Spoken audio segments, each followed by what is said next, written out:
When I was 11 years old, I was a victim of police brutality simply for being black in America. And now I see that brutality being inflicted on peaceful protesters at Columbia University. And for what? Simply exercising their First Amendment rights to peacefully assemble as they protest the collective punishment and murder of civilians in Gaza. This is Jamal Bowman, the Democratic representative before his loss in the primary election race. But how did he lose? Congressional district where AIPAC has already spent over $10 million trying to unseat Bowman, making it the most that AIPAC has ever spent on a race. This is an example of what the AIPAC lobby represents in the US. Good morning, AIPAC. The funds they allocate to back American politicians and candidates or to undermine others are hard to quantify. The AIPAC tracker account exposes the figures funded by the American Israel Public Affairs Committee, known as AIPAC, such as Ted Cruz. Well, let me be very, very clear. As president, I will not be neutral.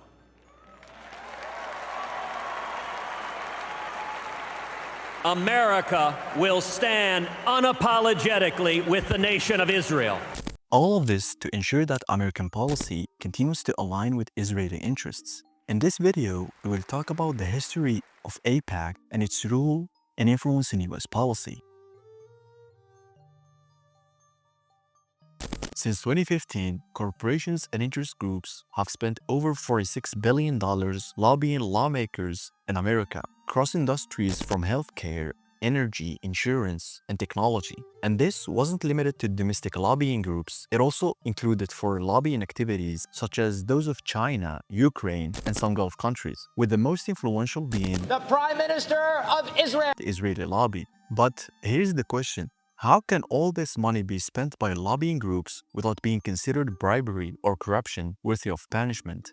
The answer lies in the nature of the American system, which legalized lobbying and considers it a right protected by the First Amendment of the US Constitution. The American system is a democratic one, and democratic systems, especially representative democracies, have an intrinsic flaw and a dangerous loophole: vulnerability to foreign interference. This means foreign countries can infiltrate the democratic system by exploiting its reliance on the electoral needs of candidates. במיוחד היום עם אמריקה, אני יודע מה זה אמריקה. אמריקה זה לא שאפשר להזיז אותו בקלות, להזיז לכיוון הנכון. לא יחייב לו. אז שאני אנחנו עושים איזה משהו, אז הם... יש עליהם, נניח שהם אומרים משהו. 80% מהאמריקאים תומכים בנו. זה אבסורד. Every candidate in this system needs enormous financial resources. Preparing an electoral campaign requires legal, financial, technical, and media experts, as well as massive outreach to the voter base, in addition to launching attacks against rivals and opponents in the race. So, where would you get all that money from? This has always been the gateway through which foreign countries have penetrated democratic nations, like the Armenian lobby, which pushes Washington to continue recognizing the 1915 massacres and to limit US relations with Azerbaijan. Likewise, Cuban Americans have lobbied to maintain the embargo on Castro's regime. But to return to the secret behind AIPAC's powerful influence, the reason is that Israel recognized this loophole very early, in 1953-54 with AIPAC, and even before AIPAC itself, thanks to the deep history of Zionist activism in the US, which had laid the groundwork for political influence long before Israel's establishment. In 1897, the World Zionist Organization was created by Herzl during the Basel Conference, with a clear objective: to demand the national homeland for the Jewish people in Palestine and to pressure the major world powers, especially Britain, to support this goal. It was a movement born not just from spiritual yearning, but from strategic calculation. What Herzl learned in 1897 was clear: real power doesn't come from dreams, but from influence. In 1918, the first influential Zionist branch in the United States emerged, the Zionist Organization of America. Its role becomes especially prominent after the US entered World War I, as it focused on mobilizing American Jews to support the Zionist project, both politically and through media influence. Newspapers and journals played a critical role in this effort, Publications like the American Hebrew, which actively supported the Balfour Declaration and Zionism, reached a wide Jewish audience, especially in New York, and became central platforms for Jewish advocacy in the US. Similarly, the Jewish Chronicle in the UK and American outlets like the New Palestine helped shape public opinion and generate political pressure. All of this marked the beginning of a uniquely American model of Zionist lobbying, grounded in public relations, media campaigns, community mobilization, and direct pressure on Congress. Zionist media and lobbying efforts didn't stop after the World War I. In fact, they intensified during the World War II. By 1942, as the horrors of the Holocaust were unfold, Zionist leaders realized the need for a more aggressive and clear stance on the creation of a Jewish state. In May 1942, at the Biltmore Hotel in New York City, the Biltmore Conference was held, organized by the Zionist Organization of America along with other Zionist groups. It marked a historic turning point in Zionist policy. For the first time, Zionist leaders openly called for the establishment of a Jewish Commonwealth in all of Palestine, not merely a refuge, immigration center, or cultural homeland. In Palestine, they will see what the Jewish people, inspired by the hope of reconstituting their national home after the long, weary centuries of their homelessness. This moment signaled a shift in strategy. Zionist diplomacy moved from cautious negotiations to bold public demands. With the mention of the Biltmore Conference, one cannot overlook the role of the American Zionist Emergency Council, a body that not only pressured Britain to ease restrictions on Jewish immigration to Palestine, but also laid the foundations for mobilizing American political support for Zionism. Formed in 1943 and led by Rabbi Hillel Silver, AZC became the main lobbying arm for the Zionist movement in the United States during World War II and in the crucial years leading up to the creation of Israel.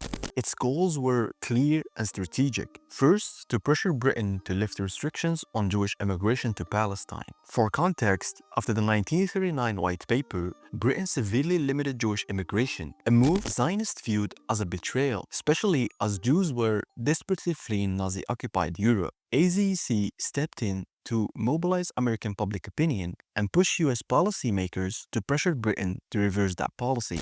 Second, to influence US foreign policy directly. AZC launched a massive lobbying campaign targeting Congress, the White House, and the State Department, all with the aim of winning support for a Jewish state, and they succeeded, building strong ties with both Republicans and Democrats. After the creation of Israel in 1948, the emergency purpose of the American Zionist Emergency Council came to an end. The Jewish state was now a reality. In 1951, AZC rebranded as the American Zionist Council, and its mission shifted dramatically from state creation to state strengthening.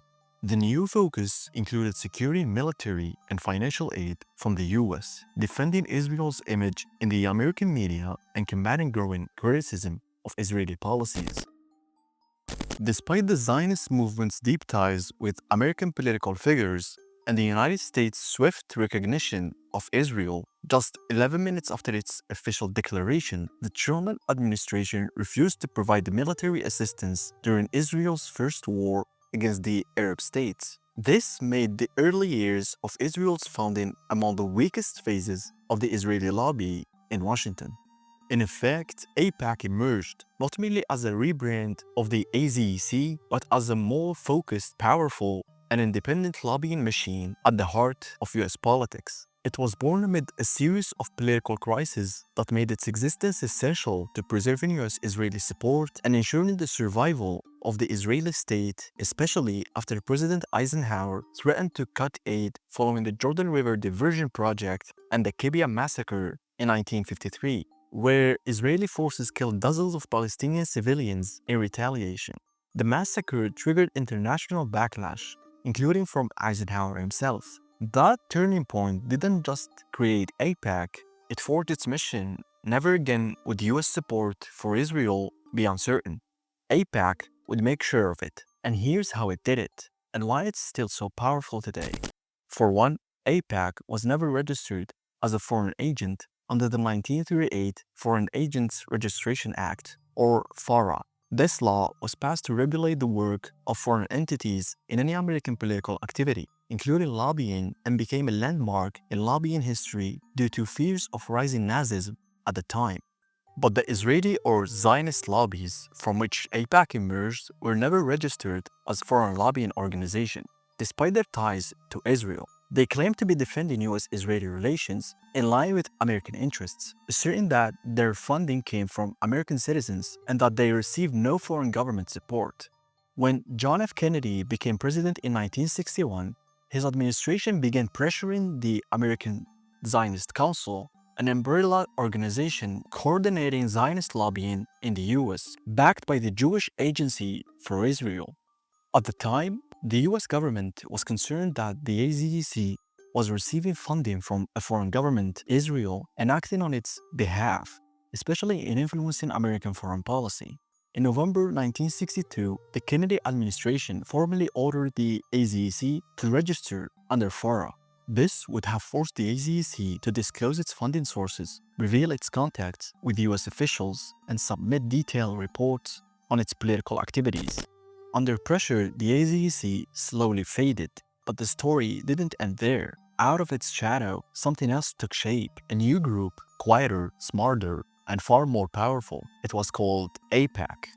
Following the pressure on the AZEC, Senator J. William Fulbright, then chairman on the Senate Foreign Relations Committee, took action. In 1962, he called for congressional hearings on foreign lobbying in the US, with a sharp focus on pro-Israel groups. He accused the AZEC and its successor AIPAC, which had just emerged, of acting as agents of a foreign government, using Israeli money to influence US politics, all while avoiding registration under FARA.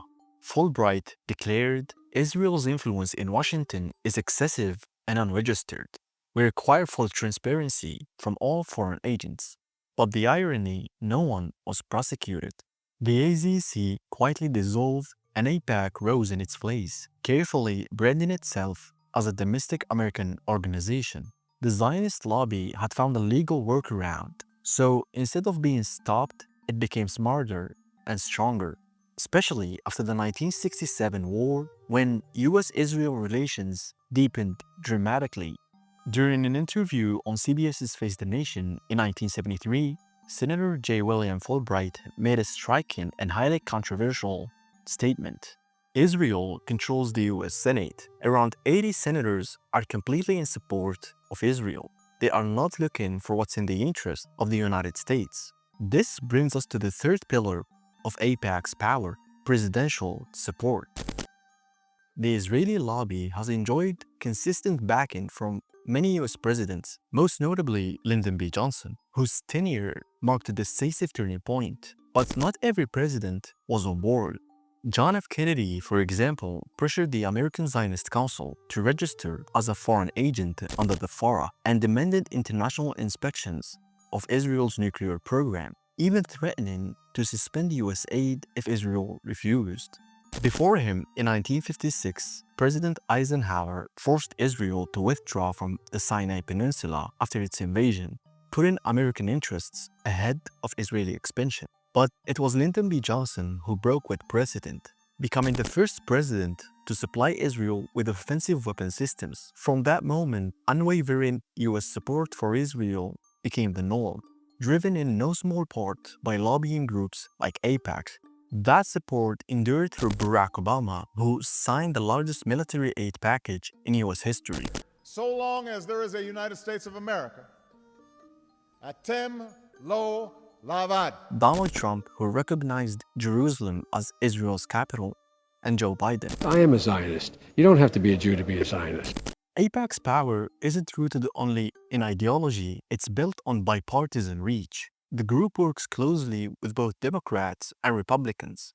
In the 2020 elections alone, AIPAC was responsible for 1/6 of all lobbying expenditures in the United States, an enormous share for a single organization. And it didn't stop there. Ahead of the most recent congressional races, AIPAC pledged a staggering $100 million, backing over 233 Republicans, 152 Democrats, and even 3 independents. Not only that, AIPAC is far from an isolated lobby. It is part of a much larger and deeper network advancing Israel's interests in the United States. Its influence is reinforced by powerful partners. Think tanks like the Washington Institute for Near East Policy, Christian Zionist groups such as Christians United for Israel, pro-Israel committees on university campuses, and a wide range of media outlets. Together, this network builds a sphere of influence so vast that AIPAC has become, in the eyes of many, almost unbeatable in American politics. Perhaps no one put it more plainly than former Israeli Prime Minister Ariel Sharon, who once told an audience, "When people ask me how they can help Israel, I tell them, help AIPAC." Since World War II, Israel has been the largest single recipient of US aid, military, economic, and technological. In the United Nations, Washington has used its veto power 49 times in Israel's favor, often blocking resolutions aimed at halting wars in Gaza or condemning Israeli actions. The Israeli lobby has also pushed US foreign policy far beyond simply defending Israel's borders, actively promoting the narrative of a nuclear threat from Iran and before that from Iraq. It has openly boasted about shaping a hardline American stance against Tehran and securing massive arms deals to ensure Israel's qualitative military edge over all other regional powers. Today, AIPAC remains one of the Washington's most effective single-issue machine with money, networks, and bipartisan reach. But its once solid political base is showing cracks. Young voters and many Democrats are now more sympathetic to Palestinians. As mayor, New York City would arrest Benjamin Netanyahu. And public opinions polls show growing outrage at the humanitarian crisis in Gaza.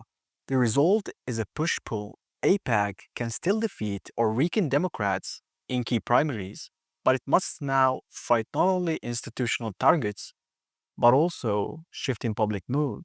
From the river to the sea!